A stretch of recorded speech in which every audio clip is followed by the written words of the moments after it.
La mobilité de demain se construit dans le monde d'aujourd'hui. Parfois, sans même le remarquer, nous sommes entourés de celles et ceux qui tracent les lignes de notre quotidien, jamais loin de nos vies. Les créatifs qui dessinent et rythment la chorégraphie de nos journées. Les protecteurs qui assurent chaque déplacement et garantissent notre sérénité. Les défenseurs qui développent nos territoires et aident à préserver ceux qui y vivent. Les explorateurs qui nous font changer d'air et contribuent à le garder pur. Les persévérants qui n'ont qu'une idée en tête, donner un horizon à notre futur. Les challengers qui se remettent toujours en question, car à chaque instant, le monde change. SNCF Réseau ouvre la voie d'une mobilité durable. Maxime Chattard, bonsoir. Bonsoir à toutes et tous.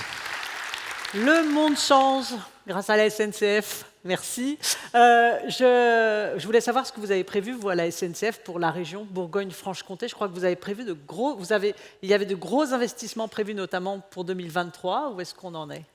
Alors tout l'enjeu pour SNCF Réseau, déjà ravi d'être parmi vous ce soir sur cette belle scène qui met les entreprises dans la lumière. C'est une belle chose que pour une entreprise comme la SNCF d'être là, et c'était important pour nous et important pour moi d'être là, qui ai pris mes fonctions il y a tout juste 3 semaines. La SNCF et SNCF Réseau en particulier, sa priorité c'est de faire circuler plus de trains, mieux de trains, plus de trains, avec une particularité, c'est que le réseau français est un réseau âgé. On se compare souvent à l'Allemagne. Il se trouve que le réseau a une moyenne d'âge qui est 2 fois supérieure au réseau allemand. Et donc, il faut investir, régénérer ce réseau. Et pour ça, on a besoin des entreprises. Les investissements en SNCF Réseau en région Bourgogne-Franche-Comté, vous me posez la question. Justement, en 2023, c'est une année record, 421 millions d'euros investis sur le réseau de cette belle région. Et on est aussi fiers de faire appel aux entreprises de la région avec 70% des achats réalisés auprès d'entreprises régionales. La moyenne nationale est plutôt à 30%. Donc l'enjeu pour nous, c'est de nous maintenir à ce haut niveau. Et d'ailleurs, au mois d'octobre, avec l'aide de la préfecture et de la région du conseil régional de Bourgogne-Franche-Comté, nous organiserons un grand forum économique pour essayer de maintenir cette dynamique sur cette belle région. Voilà ce que je voulais vous dire. Des enjeux comme beaucoup d'entreprises de recrutement. SNCF Réseau en région Bourgogne-Franche-Comté, c'est 3600 agents. Et chaque année, nous recrutons environ 100 personnes pour assurer le suivi des travaux sur la signalisation, sur la réfection de voies, sur tout un tas de domaines, y compris sur l'innovation. Alors, on parle de développement économique. Vous allez nous dire quel est le lauréat de ce trophée du développement économique. Merci Maxime Chattard. Alors, je suis ravi d'appeler l'entreprise Faupin, représentée par Philippe Faupin et Thierry Bollot. L'entreprise Faupin, bravo à vous.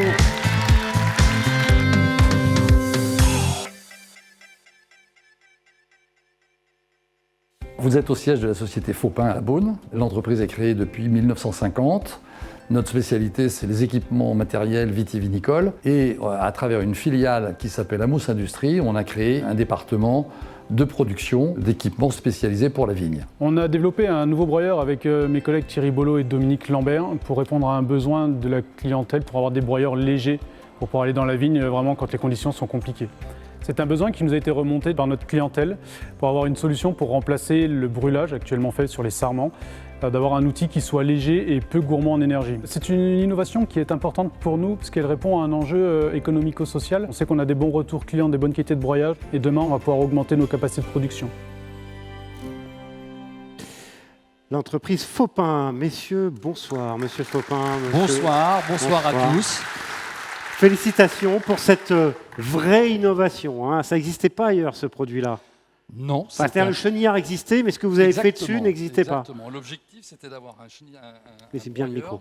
Un broyeur qui se montait sur un petit chenillard, permettant ainsi de faire des économies d'énergie et peu de bruit en plus.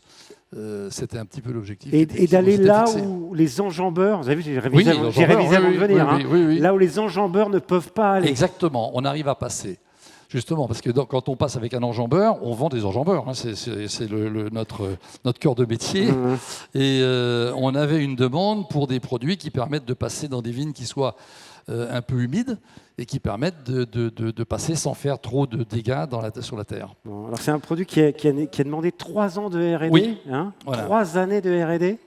Prenez le micro, hein, peut-être, pour 3 ans de R&D. 3 ans de recherche. On a beaucoup marché dans les vignes, justement, à essayer de comprendre ce broyeur.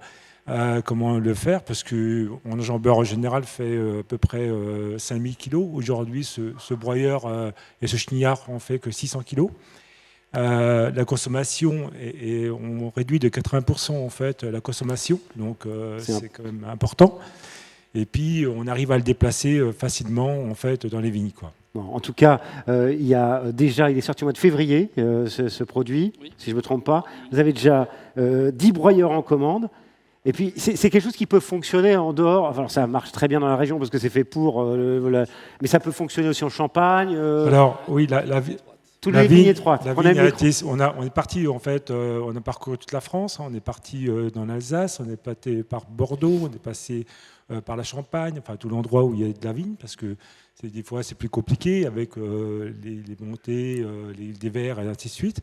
Et aujourd'hui, notre broyeur est fait pour aller en fait dans tout le vignoble français et même à l'export aujourd'hui, parce qu'on a la forte demande, quoi. Voilà. Donc, je vous laisse repasser le micro à Philippe Faupin. En un mot, les l'idée, vignes c'est de se développer, évidemment, de le sûr. vendre au-delà de la région. Au dehors de la Bourgogne, on a commencé à en vendre en Champagne, mais l'objectif, c'est faire éventuellement de l'export, de vendre à l'export, parce qu'on a de la demande et on va y répondre. L'entreprise Faupin, trophée du développement économique. Félicitations à vous. En tout cas, merci. Ce trophée, je voudrais le dédier surtout à l'équipe qui a développé ce produit-là, notamment Thierry Bollot, et qui sont dans la salle. Il y a Benjamin, il y a on les Dominique, applaudit également. Dominique et puis Anne du service marketing. Voilà, ils sont là-haut. Voilà. Félicitations, bravo à vous. Voilà, bravo à vous tous. Monsieur Chattard.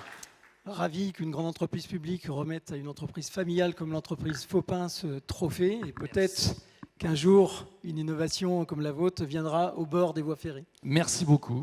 Merci à tous. Merci en tout encore. cas pour cette magnifique récompense. Je vous laisse prendre une photo tous ensemble. Merci encore. Merci.